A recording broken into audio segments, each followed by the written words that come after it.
Alors, me vient une image. Est-ce que la vérité a besoin d'être défendue? La vérité, elle est la vérité. Elle n'a pas besoin d'être défendue.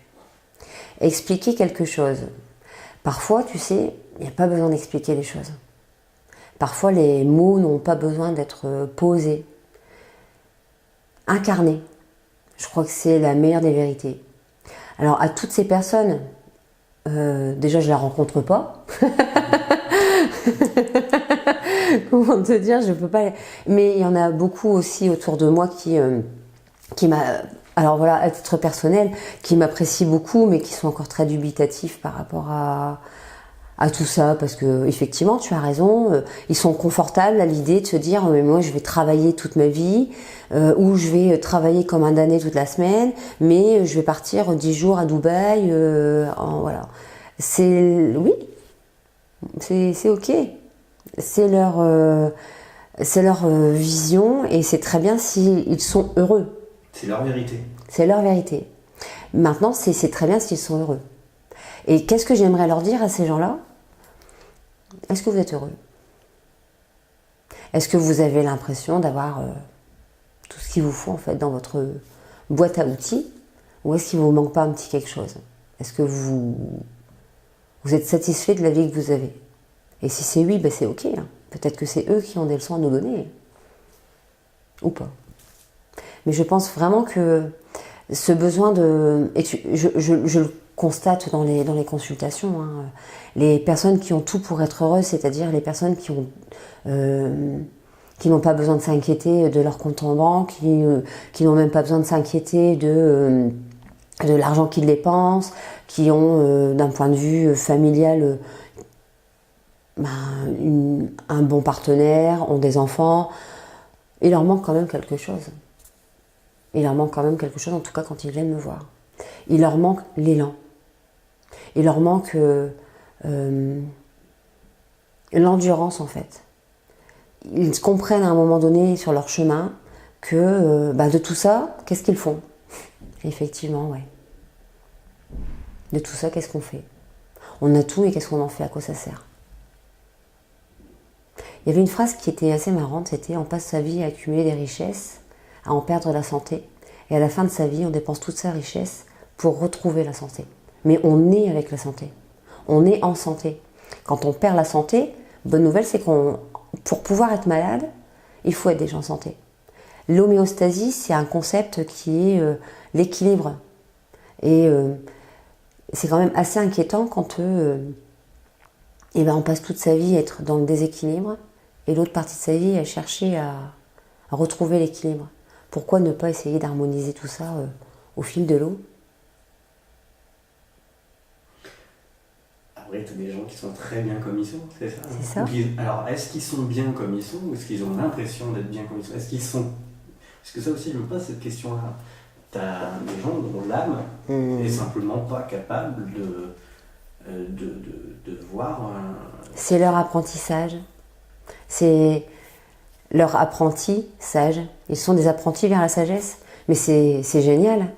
Tu as effectivement, dans certaines cultures, on parle d'âme, de vieille âme, de jeune âme. Mais bien sûr. Et je pense que tu deviens sage quand tu comprends que chacun a son chemin et qu'on ne peut pas juger en fait. On ne peut pas juger, on ne peut pas critiquer. Chacun fait ce qu'il peut avec ce qu'il a et fait avec ce qu'il sait. Quand tu sais, quand tu ne sais pas que tu sais pas, tu ne peux pas savoir. Comme un poisson dans un bocal, il ne sait pas qu'il est dans son bocal. Il sait peut-être même pas qu'il est poisson. Une noix dans sa coquille. Tu crois qu'elle a la conscience de toutes les autres noix qui gravitent autour d'elle? Est-ce que tu penses même qu'elle a conscience de l'arbre sur lequel elle est? Non. Donc quand tu ne sais pas, tu ne sais pas. Par contre, là où ça devient super intéressant, c'est quand tu sais que tu ne sais pas. C'est quand ce poisson dans ce bocal, il sait que peut-être il y a autre chose. Et c'est quand cette noix, alors là c'est bon, tu m'as... Elle est perchée. Mais le noisetier.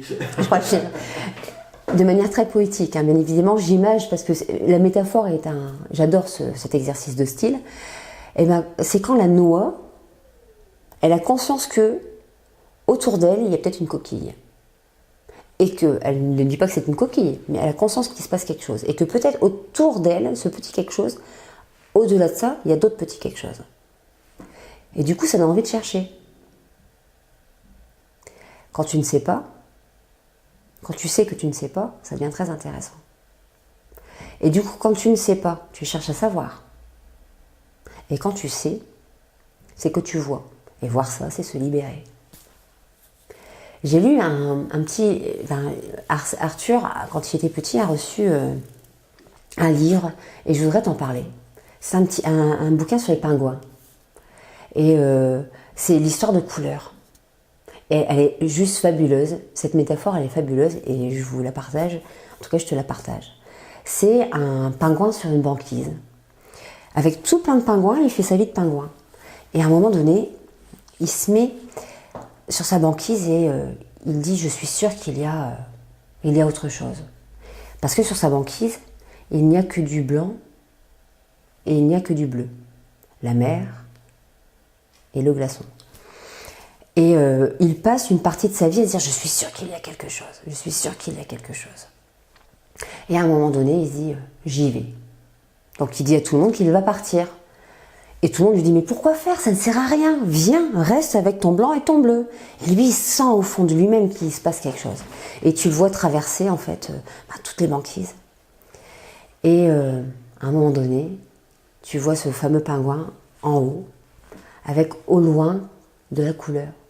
Et il dit « Je le savais. » Et je trouve ça magnifique. Plutôt que de descendre et prendre pour lui tout ce qu'il avait découvert, il fait demi-tour. Et il refait le trajet de tous ceux qui n'ont rien fait, en leur disant « Venez voir, j'ai trouvé !» Et heureusement pour lui, tous ces autres pingouins, ils lui ont fait confiance. Et ils l'ont tous suivi.